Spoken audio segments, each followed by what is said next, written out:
Nous sommes dans la halle technologique du centre Meuse-Haute-Marne dans laquelle nous faisons des essais sur des containers.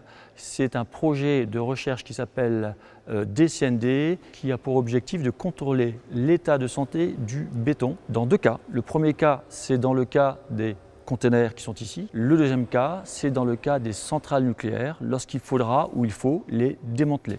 Ce béton peut avoir des pathologies, des maladies, et pour ça nous utilisons des ultrasons. Comme les femmes enceintes ont des échographies, nous faisons des échographies sur le béton avec nos ultrasons. Parfait. Nous sommes 3 partenaires avec chacun une compétence spécifique. Par exemple, nous travaillons sur les ultrasons.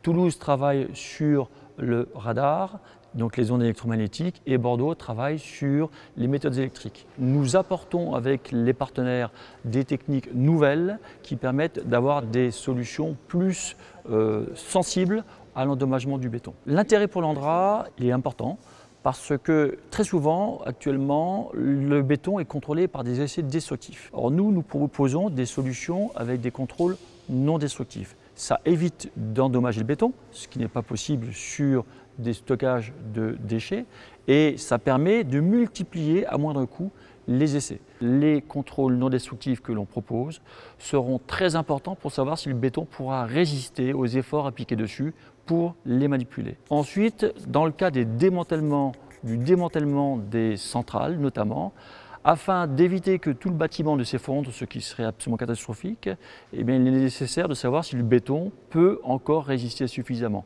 Encore une fois, les essais non destructifs seront un point très important pour quantifier la capacité de résistance du béton.